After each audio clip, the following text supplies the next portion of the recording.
Assalamualaikum warahmatullahi taala wabarakatuh. Salam sejahtera. Jalan jam. Jadi sambil memandu dalam keadaan sesak begini, kita bikin satu video lah.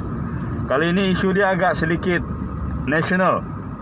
Isu yang membahas tentang isu yang di peringkat persekutuan nasional, tapi ada kena mengena dengan topik yang sering kita perbincangkan lah. Okey, tuan-tuan dan puan-puan, straight to the point. Kamu orang pernah dengarkah yang dia panggil kad UNHCR? Kad pelarian yang dikasih oleh PBB, Pertubuhan Bangsa-Bangsa Bersatu. UNHCR, United Nations Council for Refugees, untuk pelarian. Nah, di Malaysia sekarang dianggarkan terdapat 85,000 pemegang kad UNHCR yang berasal dari bahagian timur laut Myanmar. Mereka ini kaum Karen dan kaum Shan.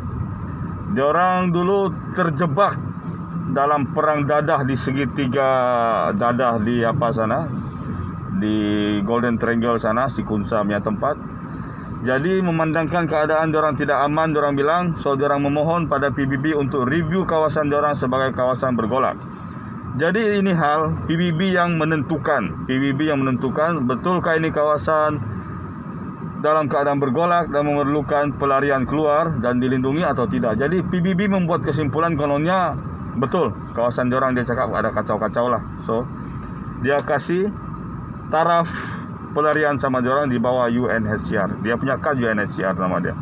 Kad UNHCR ni power. Dia abang kepada IMM3, kakak kepada burung-burung. Lagi power, dia punya penembusan lebih power. Sebab dia PBB yang pegang. Jadi dipilihlah 3 negara untuk menempatkan suku Karen, kaum Karen dan kaum Shan tadi. Memandangkan rata-rata diorang ini sebenarnya penganut agama Kristian. Jadi satu lagi alasan dia adalah untuk memudahkan usaha mau balik diorang. Sebab diorang di sana ditekan oleh tentera Myanmar yang rata-rata daripada golongan majoriti Buddha. Jadi dia pilih 3 negara. 3 negara tersebut adalah Thailand, Malaysia dan Singapura. Singapura menolak on the spot dengan alasan nisbah penduduk dia terlalu kecil untuk mengambil pelarian. Thailand dan Malaysia bersetuju, tapi Thailand akhirnya membuat satu review yang menunjukkan bahawa banyak permasalahan dibawa oleh kaum diorang, dan jadi Thailand berjaya mengeluarkan perintah untuk menolak diorang keluar. Tapi Malaysia masih menerima pemegang kad UNHCR daripada Myanmar ini. Nah, tuan-tuan, jadi kamu mesti tanya-tanya, kenapa saya tiba-tiba membahas pasal UNHCR? Pasal apa? Pemegang kad UNHCR ini instant to abuse, orang cakap. Senang orang salah guna. Dia punya kad pun senang mau dibikin, senang mau difotokopi. Sebab dia tiada ciri-ciri keselamatan. Dia tunjuk begitu saja. Kelebihan dia, orang yang pegang kad UNHCR lagi power daripada IC. IC polis pergi tengok lagi cek. UNHCR dia ada, dia tunjuk begitu, bob, jalan. Macam touch and go, macam smart tag dia punya. So, kenapa saya bahas? Sebab saya rasa UNHCR punya kad ini kurang adil. Pendatang lain, orang Indonesia, orang Bangladesh, orang Nepal datang sini bayar permit. Diorang renew permit pergi immigration, queue sampai 2 hari tau. Bayar immigration. Jadi diorang menyumbang sama negara, diorang bayar levy. Ada duit yang masuk untuk negara kita. Tapi pemegang kad UNHCR free saja. Dan salah satu syarat kad UNHCR yang diperuntukkan adalah diorang sebenarnya tidak diizinkan bekerja dan berniaga. Tapi realitinya pemegang kad UNHCR di Semenanjung, diorang bekerja. Dan tidak sekadar bekerja, kalau dalam satu lokaliti itu diorang sudah banyak, diorang mula meniaga. Senang saya mau cek diorang meniaga atau tidak. Kalau tampak banyak kesan-kesan ludah-ludah sirih, diorang lah itu. Diorang itu. Saya tidak resist terhadap ni kaum, tapi saya kasih contoh. Tapi sekarang isu yang lebih besar adalah kenapa kehadiran diorang tidak dipersoalkan? Tidak pernah dibahas di parlimen, tidak pernah. Dan satu lagi jumlah diorang, populasi diorang. Diorang bilang 85,000, tapi saya tidak percaya itu angka sama sekali. Sebab pergi ceras saya tengok, kurang-kurang sudah ada 20,000 ini bangsa. Jadi tidak masuk akal kita cakap dia cuma 95,000. Ada kajian tertentu yang menyatakan sebenarnya jumlah diorang lebih 400,000. 400,000 tak bayar permit. Ini sesuatu hal yang orang cakap sudah out of hand lah. Dan diorang mengambil pekerjaan yang rata-rata sepatutnya digenggam oleh orang tempatan. Pergi shopping mall, butik-butik, memandangkan awet diorang pun cantik, lumayan, body pun okey. Diorang boleh kerja di sana. Ya. Jadi bila budak-budak kita, budak-budak tempatan, orang-orang Melayu, orang-orang India, orang-orang Sabah datang pergi situ minta kerja, dia cakap tidak boleh, tidak ada, kerja sudah taken. Sudah taken sebab sudah ada Myanmar kerja situ. Lagi satu, diorang menguasai semua restoran-restoran Cina lah kebanyakan, restoran non-Muslim, diorang kerja situ. Dan rata-rata diorang ni tidak mengambil suntikan polio. Tidak. Kerana diorang tidak payah ambil permit. So diorang tidak payah pergi sana.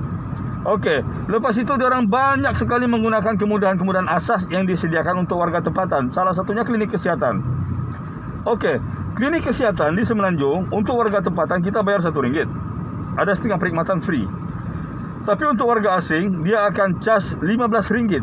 RM15 untuk rawatan ibu mengandung yang selalu diorang ambil lah. Diorang bawa diorang punya bini pergi klinik kesihatan. RM15 sebenarnya tidak berbaloi kerana kos rawatan consultation dia pun kurang-kurang mau RM40. So kita rugi banyak. Tapi sekarang macam saya cakap, kenapa tidak dipersoalkan? Di Sabah bukan main lagi. Bila kita persoalkan tentang satu suku yang saya tidak payah sebut, orang cakap kau ni cepat koyak. Kenapa suku lain kami apa-apa? Macam saya bilang dalam video tadi pagi lah.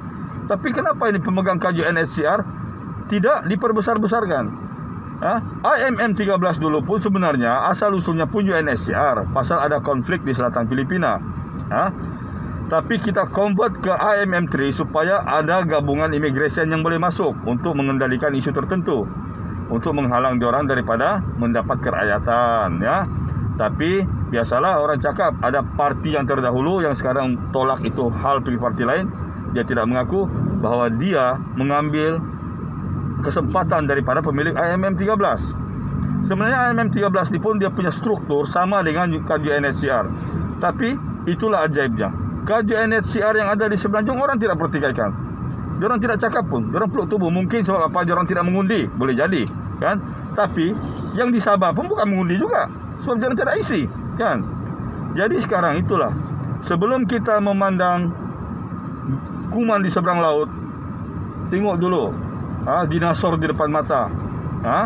Bukan main kita kata bangsa ini begini-begini, tapi di sini tengok, diorang free boleh kerja sana sini. Dan diorang hidup berkelompok, berkeluarga, anak bini semua, baby semua ada. Orang Bangla rata-rata datang sini diorang saja. Laki-laki saja datang. Soal perempuan cari sendiri. Orang Indonesia datang sini kebanyakannya jadi perantau bekerja. Orang Nepal jadi security, ya. Orang Filipina, rakan-rakan kita dari Filipina yang kebanyakannya yang bukan bajau suluk, tapi Filipina dari Filipin pun datang sini bikin permit, jadi pembantu rumah, jadi pembantu taska contohnya. Ini semua dipersoalkan, tapi yang Myanmar punya tidak dipersoalkan. Pelik kan? Jadi tuan-tuan dan puan-puan, simpan dalam kepala kenapa ada double standard. Wassalam.